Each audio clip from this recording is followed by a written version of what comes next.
Walter should be back in a little while. I'll tell him you dropped by. I love that Lissa Hughes does her own cleaning the day of her nomination. I love that. Raisin. I also have baby carrots. I always carry snacks and water. How do you know my husband? Oh, I'm sorry. I thought you recognized me. I'm Quincy Quince. I wrote The Prisoner of Gender. Yes, of course. You're Walter's celebrity student. The rebirth of feminism. Sexism. Made simple. We saw you on Late Night with Conan O'Brien. Most of Walter's students don't make it to late night. Walter is brilliant. He's the only academic who can really reshape liberalism into an active stance instead of a do-gooder whine. You're much kinder to him than I am. Well, you're much different than I expected.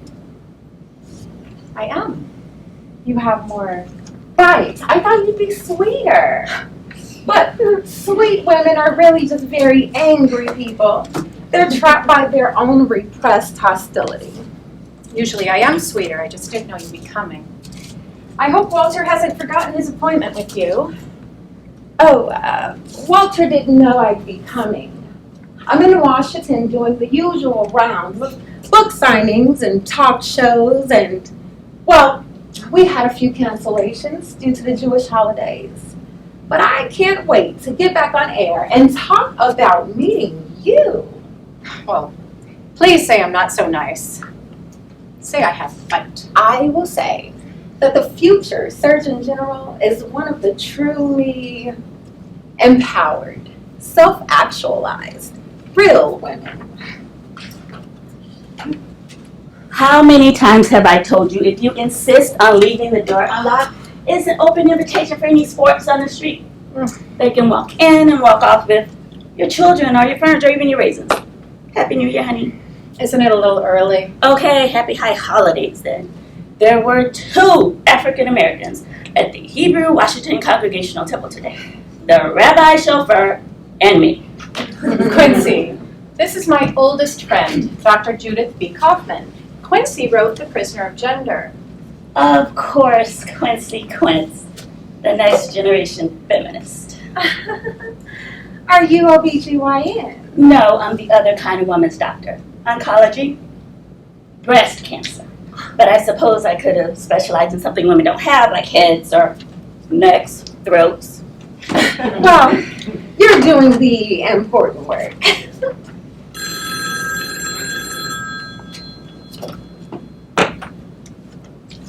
Hello? Dad, yeah, you're back. Yeah, just a sec. Yeah, let me go to another room. The senator is back from his honeymoon. Did they get it a note? Quincy, just think of my friend Judith's hostility as her overtly repressed sweetness. How does Lissa's father feel about her nomination? The senator has almost a quarter-century, unblemished record of robbing from the poor to give to the rich. How do you think he feels about his daughter, the Bleeding Heart? It's a low blow to the memory of Lissa's great-great-granddaddy. You mean Ulysses S. Grant. Walter used to talk about that all the time in class. You're Walter married well. Oh, he's not my Walter. He's my mentor. Shame on you, Quincy. You couldn't find a female mentor. I think we live in a place where we can look beyond gender for mentors. I think we can look beyond or around gender for anything other than prostate or ovarian cancer. So does the name Quincy mean there's a precedence lurking in your background? Actually, our real name is Quintopoulos. My father changed it to Quince when he noticed the jelly at a breakfast function. He's a party consultant in Astoria, Queens. You mean he owns a coffee shop and caters office platters? And your father? I'm going to be writing a book after my next book about fathers and daughters. My father was a French teacher at Boys High, Brooklyn. The boys were pulling knives on each other in homeroom, and he taught them to say pardon moi. That's when they shipped me off to Miss Porter's boarding school. That's where I met Lissa. Your mother didn't mind. My mother thought that only art and education made life tolerable. She was a Baptist piano teacher from Tuscaloosa, Alabama. Her parents never forgave her for moving north with a freedom rider Jew. So, technically, you're not Jewish because your mother isn't. I am technically, I was bat mitzvahed at Garfield Temple, Garfield Place, Brooklyn, New York. Today I'm a woman and I thank God I was born half a man. Well, my mother taught me in life that a woman shouldn't have any boundaries. Quincy, time will teach you a woman's life is all about boundaries. I just see life completely different than you. Diversity is the succor of the 90s. Daddy's bringing Charlotte to my televised brunch tomorrow. Have you ever heard of a reporter called Lumber Tucker? Oh, you mean Timber Tucker. He's over at that news magazine, Time Zone.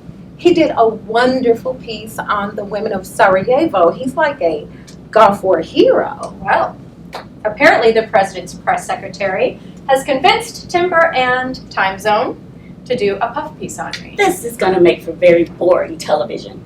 Judith, if I have to explain to Timber Tucker over pancakes that gun control is really a health issue, it's worth it to me. And if he wants to watch me pick up my kids from soccer practice so that every woman in this country is assured reproductive freedoms, it's worth it to me. And I happen to know it's worth it to you too. I just want to say, I was proud when you mentioned reproductive rights at the White House this morning. Were you even at that breakfast? No, but women's issues are my priority. Did you hear that, Lisa? The rest of us can all relax now. Judith, please. Sorry.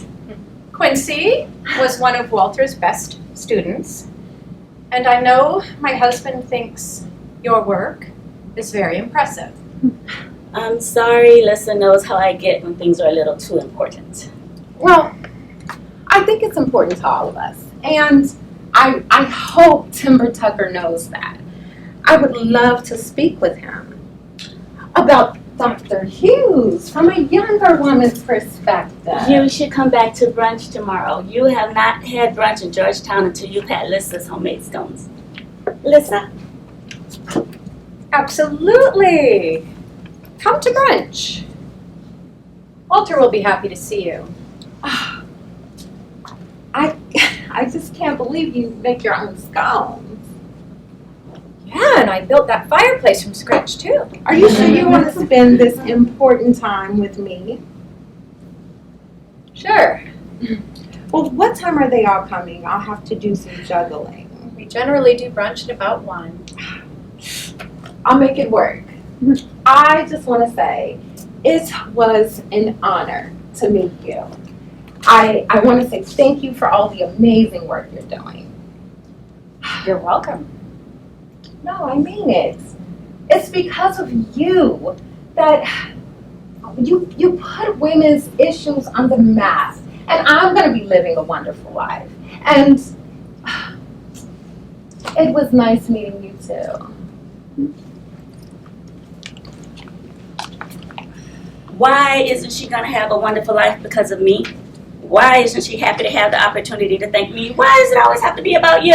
Why did you have to invite her back here for brunch? It's New Year's. I felt guilty. I was horrible to her. Why didn't you stop me? Who can stop you? I behaved like a cow, an old, bitter, envious cow. Let it go. Just let it go. You'll buy her a pony tomorrow.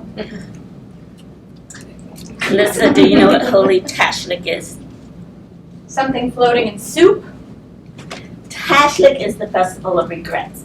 It happens the day after New Year's when good Jews send 365 days of sins and sadness out to sea. The upper echelon will be tossing in baguette crumbs and rosemary croutons of sorrow into the Potomac, while those of us still toiling for the public good will be flinging in yesterday's fat-free muffins. And I will now be adding to my list of sins Miss Quincy Quincy. Do you have any regrets, Lissa? You'd like for me to set sail for you tomorrow?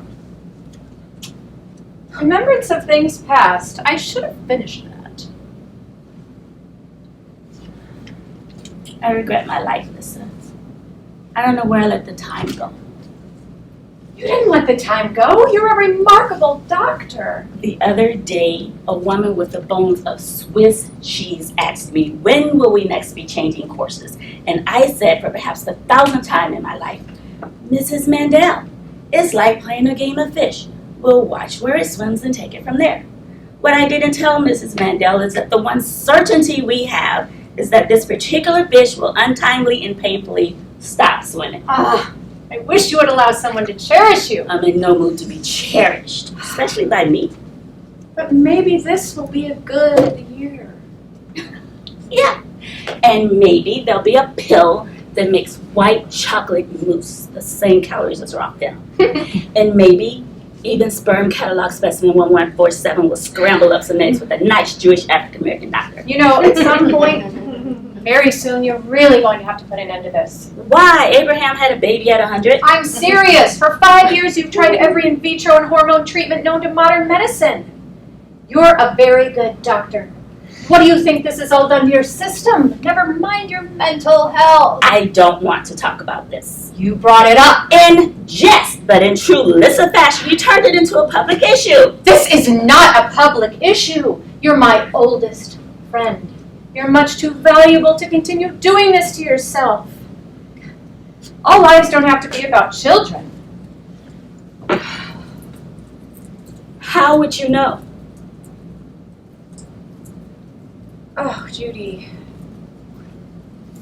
I'm so sorry. You are the only person I know that dares to call me Judy. That's because when we met, your name was Judy.